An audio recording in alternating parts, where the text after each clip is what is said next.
ये है दिल्ली दर्पण। नमस्कार, मैं हूं बॉबी मिश्रा और आप देख रहे हैं दिल्ली दर्पण टीवी। आम आदमी पार्टी और कांग्रेस ने आज अपने गठबंधन का ऐलान कर दिया। आम आदमी पार्टी और कांग्रेस की ओर से साझा प्रेस कॉन्फ्रेंस कर यह घोषणा की गई कि आम आदमी पार्टी और कांग्रेस 5 राज्यों में मिलकर चुनाव लड़ेंगे। 5 राज्यों के किन किन सीटों पर कांग्रेस और आम आदमी पार्टी के साझा उम्मीदवार होंगे, इसका भी जिक्र किया गया। इसमें आम आदमी पार्टी को चंडीगढ़, गोवा और हरियाणा के कुरुक्षेत्र सीट देने पर सहमति हुई। वहीं गुजरात में 2 सीट और दिल्ली में 4 सीट पर आम आदमी पार्टी चुनाव लड़ेगी। और यहां हम दिल्ली दर्पण टीवी पर आज बातचीत करेंगे कि दिल्ली के 7 सीटों पर किस तरीके से उम्मीदवार होगा, कहां पर कौन उम्मीदवार मजबूत है और कहां पर किसकी दावेदारी सबसे मजबूत है, किन सीटों पर कौन सी पार्टी चुनाव लड़ेगी, उन दावेदारों में दम कितना है और एक साथ जब आम आदमी पार्टी और कांग्रेस चुनाव लड़ेगी तो क्या वो बीजेपी को हरा पाएगी। समझौते के बाद फाइनल ये हुआ कि आम आदमी पार्टी इन 4 सीटों पर चुनाव लड़ेगी, जिनमें नई दिल्ली, पश्चिमी दिल्ली, दक्षिणी दिल्ली और पूर्वी दिल्ली शामिल है। कांग्रेस चांदनी चौक, नॉर्थ वेस्ट और उत्तर पूर्वी से अपने उम्मीदवार उतारेगी।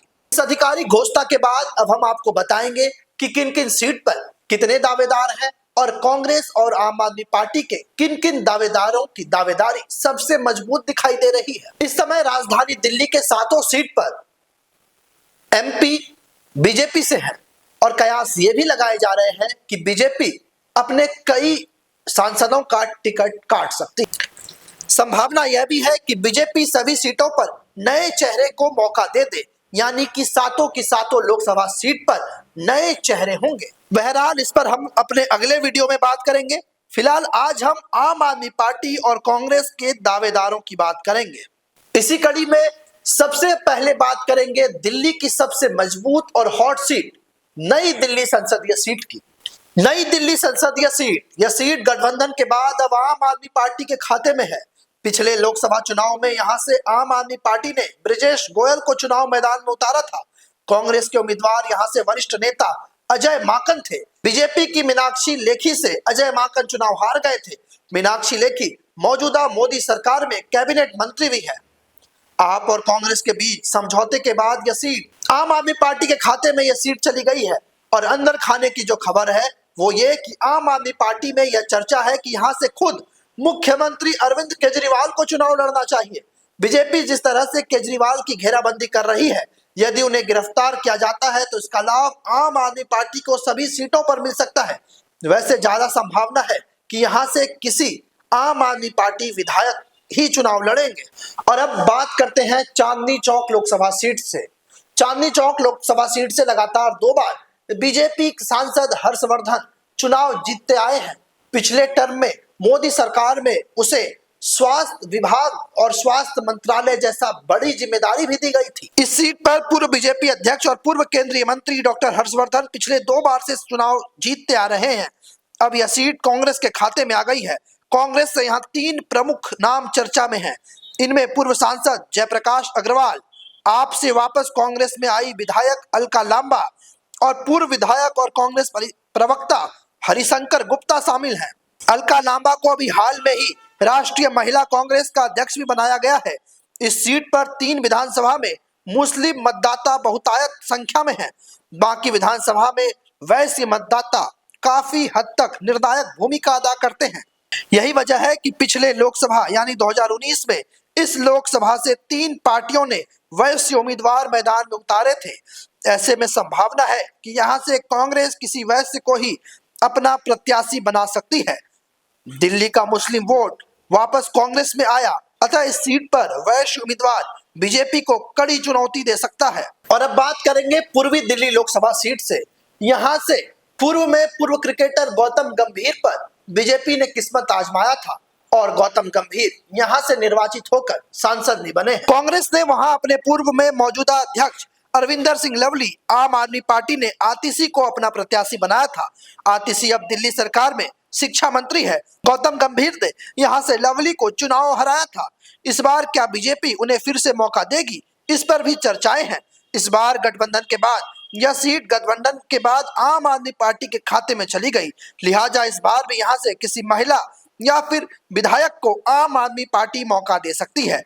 आतिशी चूंकि अब दिल्ली की शिक्षा मंत्री भी है, ऐसे में आप यदि किसी महिला उम्मीदवार को उम्मीदवार बनाती है तो प्रियंका कक्कड़ उनमें से एक प्रमुख नाम हो सकता है। संभावना यह है कि आम आदमी पार्टी जेल में बंद पूर्व शिक्षा मंत्री मनीष सिसोदिया को ही चुनावी मैदान में उतार दे। खबर है कि आप में इस रणनीति पर गंभीरता से चर्चाएं भी चल रही है। और अब बात करेंगे पश्चिमी दिल्ली लोकसभा सीट की। पश्चिमी दिल्ली से मौजूदा सांसद प्रवेश साहिब सिंह वर्मा है। विगत चुनाव में आम आदमी पार्टी ने बलवीर सिंह झाखड़ को प्रत्याशी बनाया था।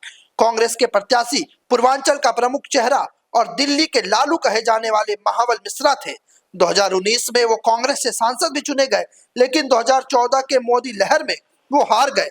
अब महाबल मिश्रा आम आदमी पार्टी में है, लिहाजा यह माना जा रहा है कि यहाँ पर महाबल मिश्रा ही मजबूत प्रत्याशी हैं। और अब बात करेंगे सुरक्षित सीट उत्तरी पश्चिमी दिल्ली लोकसभा की। इस आरक्षित सीट पर मौजूदा सांसद बीजेपी के हंसराज हंस हैं। बीजेपी ने दलित नेता डॉक्टर उदित राज का टिकट काटकर पंजाबी गायक हंसराज हंस को मैदान में उतारा और वो मोदी लहर में चुनाव जीत भी गए। अब यह सीट कांग्रेस के खाते में है। यहां से आम आदमी पार्टी का वैसे भी कोई मजबूत उम्मीदवार नजर नहीं आ रहा, लिहाजा ऐन मौके पर इस सीट पर बदलाव हुआ है और यह सीट कांग्रेस को दे दी गई। कांग्रेस ने विगत चुनाव में यहाँ से राजेश लिलोटिया को चुनाव लड़वाया था। इस बार यहाँ से राजकुमार चौहान, पूर्व विधायक जय किशन, सुरेंद्र कुमार भी लाइन में हैं, लेकिन चर्चा है कि बीजेपी छोड़कर कांग्रेस में डॉक्टर उदित राज को यहां कांग्रेस अपना प्रत्याशी बना सकती है। डॉक्टर उदित राज यहां से सांसद भी रह चुके हैं। बात करते हैं उत्तरी पूर्वी दिल्ली की, जहां से मौजूदा सांसद बीजेपी के मनोज तिवारी हैं। इस संसदीय सीट पर मौजूदा सांसद बीजेपी के मनोज तिवारी हैं। इस पूर्वांचली बहुल सीट पर मनोज तिवारी 2 बार सांसद हैं। आम आदमी पार्टी ने यहां से पिछली बार आम आदमी पार्टी के वरिष्ठ नेता दिलीप पांडे को मैदान में उतारा था, जबकि कांग्रेस ने यहां से 3 बार दिल्ली की मुख्यमंत्री रही शीला दीक्षित को चुनाव लड़वाया था। अब यह सीट कांग्रेस के पाले में है, लिहाजा यहां से पूर्व सांसद और पूर्व मुख्यमंत्री शीला दीक्षित के बेटे संदीप दीक्षित का नाम चर्चा में है। बात करते हैं दक्षिणी दिल्ली लोकसभा सीट की, जहां से मौजूदा विधायक रमेश विधुड़ी हैं, जिसके खिलाफ आम आदमी पार्टी के वरिष्ठ और युवा नेता राघव चड्ढा ने चुनाव लड़ा था। दक्षिणी दिल्ली में मौजूदा सांसद बीजेपी के रमेश विधुड़ी हैं, जबकि कांग्रेस ने यहां से मशहूर मुक्केबाज विजेंद्र सिंह और आम आदमी पार्टी की ओर से राघव चड्ढा को अपना प्रत्याशी बनाया था। राघव चड्ढा अब राज्यसभा सांसद हैं।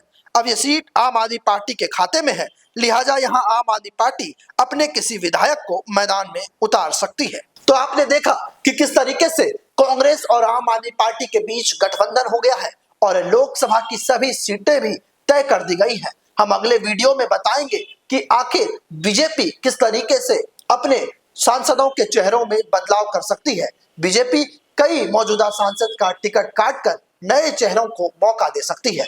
फिलहाल इस खबर में इतना ही। हमें दीजिए इजाजत और राजधानी दिल्ली की तमाम खबरें देखने के लिए जुड़े रहिए दिल्ली दर्पण टीवी के साथ। लेटेस्ट खबरों के लिए सब्सक्राइब करें हमारा YouTube चैनल या फिर लॉग ऑन करें www.delhidarpantv.com। खबरों की कवरेज और विज्ञापनों के लिए संपर्क करें।